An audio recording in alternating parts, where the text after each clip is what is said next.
Bem-vindos a mais um Talking DI. Ainda em clima de outubro rosa, vamos falar sobre mais uma coisa muito importante para quem já passou pelo tratamento do câncer de mama.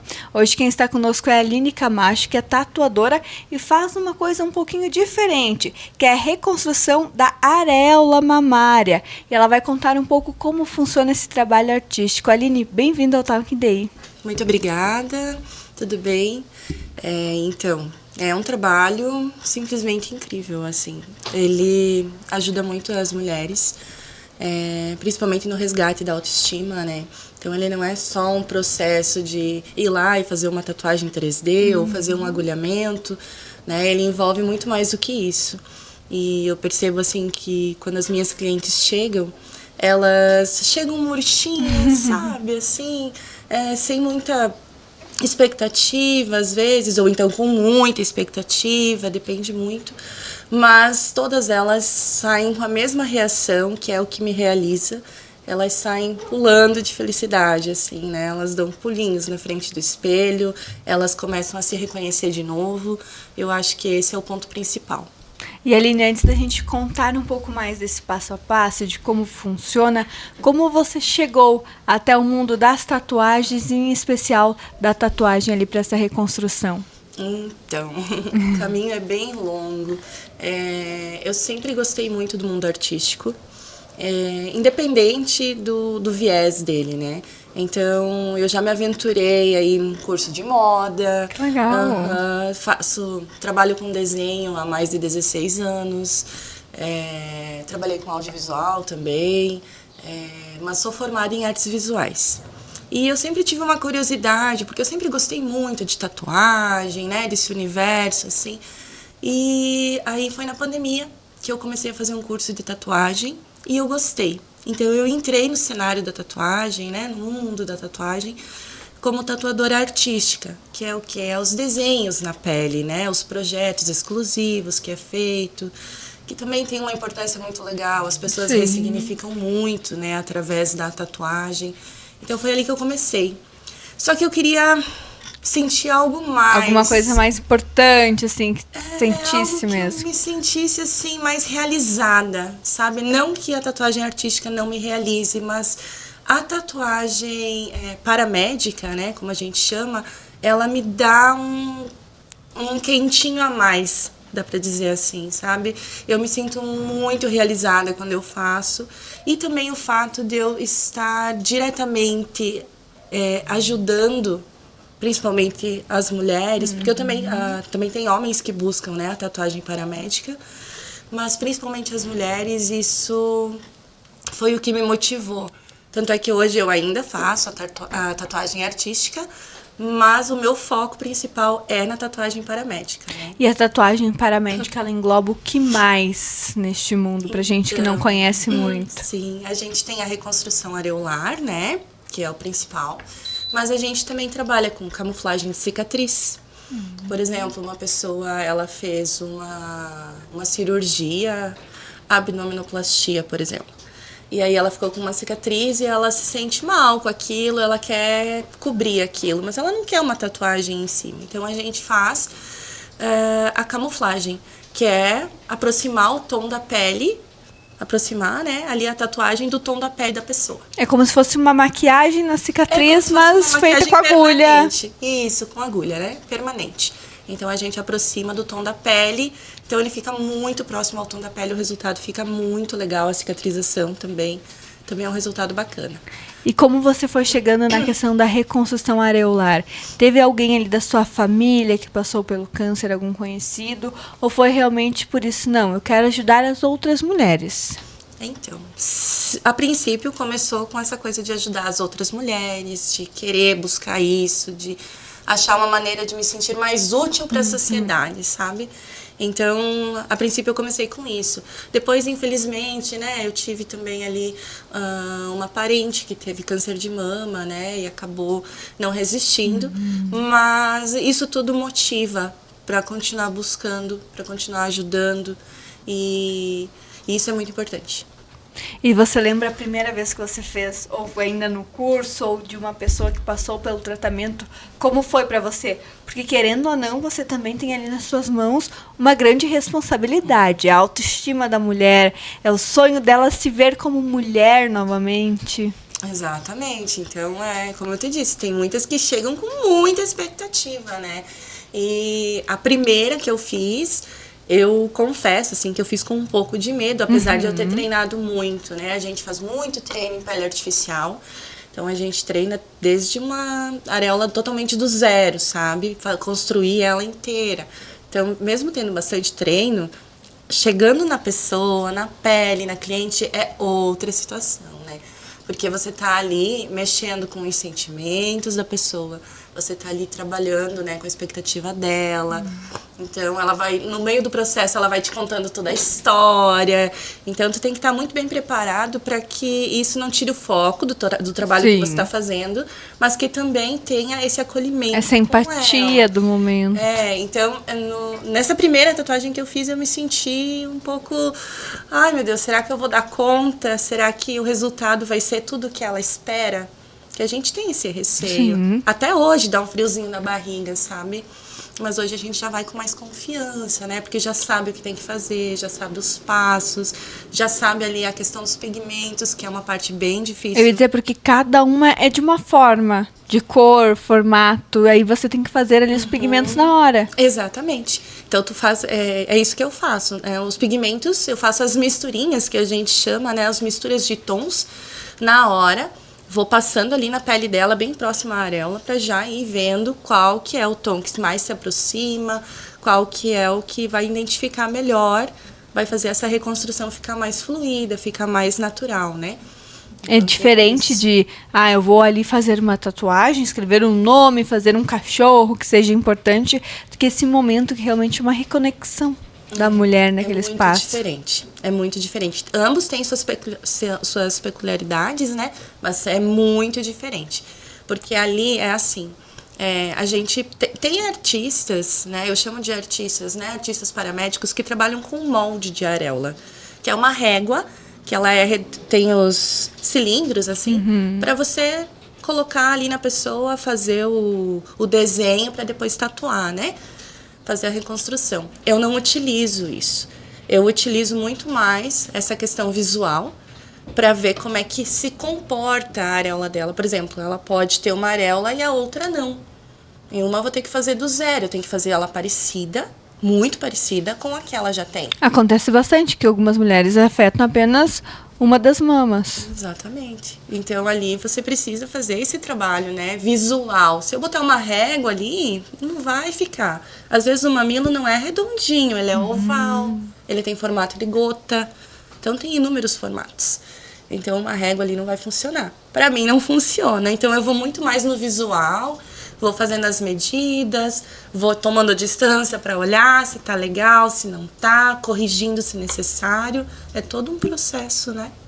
E eu comentei antes com você, Aline, que eu vi já uma vez que as mulheres normalmente elas ficam sem o tato nessa parte. Após a cirurgia, após a retirada ou até a reconstrução da mama, elas já não sentem mais ali. Isso facilita um pouco na hora de fazer essa reconstrução? Por um lado facilita, porque a cliente não sente dor, né? Então ela não sente dor, a gente nem trabalha com anestésico para fazer a reconstrução areolar. Por outro lado, não facilita muito, porque a pele ela fica muito enrijecida. É uma pele mais morta, não? Ela é uma pele durinha, assim, sabe? É como se tivesse uma camada de gel bem durinho embaixo. E daí você tem que pigmentar. E muitas vezes a gente tem um pouco de dificuldade de pigmentar justamente por causa da pele, de como ela fica, né?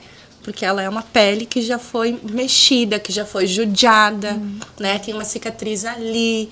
Algumas clientes têm queloide. O queloide para pigmentar não é muito bem difícil. Assim. É muito difícil. Geralmente ele não pigmenta, né? Então a gente tem que ir com calma, fazendo todo um trabalho. Por isso que os treinos eles não param também, né? A gente continua treinando, eu continuo treinando para ver essa questão da agulha, de como eu posso melhorar a movimentação para ter uma pigmentação um pouco Para ter um melhor. resultado um pouco mais próximo do que ela espera. Exatamente. E nessa questão de reconstruir, em uma tarde você consegue reconstruir? Como funciona? São mais que uma sessão? Então, na verdade, assim, hoje eu consigo fazer em torno de 2 horas uma reconstrução. Então, ela não demora tanto. Mas eu sempre peço retorno. Por quê? Uma pele que ela já foi judiada, né, que já tem cicatriz e tudo mais, ela tende na cicatrização perder um pouco do pigmento. Isso é bem comum, tanto que a gente faz, eu costumo fazer mais escuro um pouco, um tom acima do que eu quero que fique, porque eu sei que vai perder pigmento no processo de cicatrização, né? Porque já tá ali uma cicatriz, né? A pele já foi mexida. Então é isso que acontece, assim, eu peço um retorno para ela vir ver como é que tá ficando a cicatrização, se precisar Algum retoque. de retoque, de fazer alguma coisa mais, uma pigmentação, ou enfim, né? Geralmente o retoque, ele vem bastante na questão da cicatriz, não da areola, mas do próprio seio, né? A parte de baixo ali, que forma aquele, geralmente é um T, né? Ali precisa um pouco de retoque depois para dar uma clareada, né? Para dar uma camuflada, para não ficar tão aparente. Sim. E como é para você ver o resultado?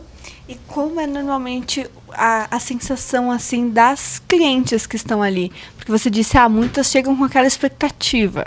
Como é o brilho no olho? Elas se emocionam? Como funciona? Elas se emocionam. Imagina. Eu me emociono, todo mundo chora. Então, eu acabo vivendo isso com elas também, né? Porque elas contam a história pra ti. Exatamente. Às vezes choro durante o procedimento, inclusive, né? Então, é um momento bem emocionante. Faz parte, assim, desse processo de cura, né? Digo que é um processo de cura porque como elas ficam depois, não tem explicação. É simplesmente incrível. O olhar muda, o brilho muda, tudo muda, sabe? E a minha realização com isso é fantástica, assim. Eu sinto que eu fiz o que eu nasci para fazer, sabe? Que lindo, isso é muito bom. E para as mulheres que estão passando por esse processo, ou que conhecem alguém que está passando por esse processo e tem medo, muitas mulheres têm medo da questão do cabelo, da questão da mama, dessa questão dela ficar um pouco diferente. Tem saída, tem como voltar a se sentir mulher hoje e fazer essa reconstrução. Existe, sim. Existe também um implante, né? Um implante mamário, que na verdade ele só implanta o próprio mamilo, né? E depois a gente vem com a reconstrução ao redor do mamilo, da própria areola, né? Então ela tem o implante do mamilo e mais a reconstrução da areola. Então, hoje em dia são algumas alternativas que existem, né? A tatuagem 3D, que é essa reconstrução areolar, ela é simplesmente fantástica, porque vai olhar de lado, vai olhar de frente, vai olhar... Tu vai parecer que está perceber. 100%. Exatamente, né? Tu só não vai perceber no toque mesmo, né? Porque é uma tatuagem. Mas fora isso, o aspecto físico, né? O estético, ele fica incrível. Eu acredito que para as mulheres faz muita diferença. De se olharem no espelho, se sentirem... Não sei se essa seria a palavra certa, mas de se sentirem completas novamente, depois de toda a carga de passar pelo tratamento. Você percebe isso? Sim, com certeza. Percebo muito. Elas se sentem muito melhores, assim, né? Em relação à sua autoestima, né? Geralmente elas já vêm, quando elas chegam para mim, precisa ter pelo menos 1 ano de tempo de cirurgia para fazer o procedimento. Para poder né? começar. Isso, e eu só faço a cirurgia com liberação médica, né? Então, ali trabalha junto com o masto, né? Com o doutor. Não é simplesmente parei o tratamento, quero ir lá reconstruir. Não, eu preciso de uma autorização médica. Sem autorização porque tu vai médica mexer eu não faço. ali. Exatamente. É diferente, por exemplo, se a pessoa fez uma mamoplastia, fez um silicone, ficou marca, né? Deu o tempo de 1 ano, quer fazer a camuflagem ou a reconstrução, porque às vezes acontece necrose de areola mesmo nesses outros procedimentos, né? Então, assim também, daí não tem problema, não precisa liberação médica. Mas quando é câncer de mama, sem liberação médica, não dá para fazer. Isso é muito importante, porque você trabalha a questão da estética e da saúde ao mesmo tempo. Exatamente, né? E assim, é uma segurança para paciente e uma segurança para mim também. né? Eu não vou estar invadindo o corpo dessa paciente que ainda não está bom para fazer o procedimento, né? Então, por isso que tem todo esse protocolo, né? Esse processo, na hora certa, elas podem fazer. Exatamente. E Aline, já que você trabalha muito com essas mulheres, tem muito contato, qual seria a sua mensagem, assim, o fim do Outubro Rosa, mas eu brinco aqui sempre que a gente fala muito de Outubro Rosa no outubro, mas é o ano inteiro que a gente precisa se cuidar e falar desse assunto. Qual seria a sua mensagem para as mulheres no geral e para as mulheres que passam pelo tratamento? Então, a gente está no fim do Outubro Rosa, né, mas como você mesma disse, não é o fim do se cuidar, né? Então, fazer o autoexame, ir aos médicos periodicamente, eu acho que isso é muito importante para todas as mulheres, né? E para as que passam por esse processo também, né? Não dá para... eu conheço alguns casos de mulheres que passaram pelo processo e depois abandonaram a ida ao médico porque elas cansaram de ir ao médico, né? Foi muito exaustivo. Realmente, eu entendo que é exaustivo, mas é muito importante que continuem indo, né, para fazer todo esse processo certinho. E eu acho que apoiar essas mulheres, ter um pouco de empatia, pelo menos, né, abraçar a causa é muito importante, porque tu não sabe o dia de amanhã, né. Claro que a gente cuida da nossa saúde para que, né, tudo flua da melhor forma possível, mas é isso que acontece. E assim, ressignificar sempre tem como, né? Se está passando por muita dificuldade psicológica, existem, né, aí os psicólogos para auxiliar e tudo mais. E se o problema é estético, a gente tá fazer aqui, né, resolve, tem como resolver o problema. A gente, né, sempre fala assim que não vai ficar assim para sempre, tenha calma, né? Vamos esperar cicatrizar, porque é todo um processo. É tudo processo tempinho. De cicatrização também, tudo mais. Então, tem como resolver tudo isso, sabe? Eu acho que a tempestade que foi, ela passa, o sol volta a brilhar. Então, tem que ter fé, tem que ter amor e amor próprio, principalmente, também, né? Com certeza. Eu acredito que o amor próprio, ele volta com mais força ainda depois de fazer a reconstrução. Sim, ele volta.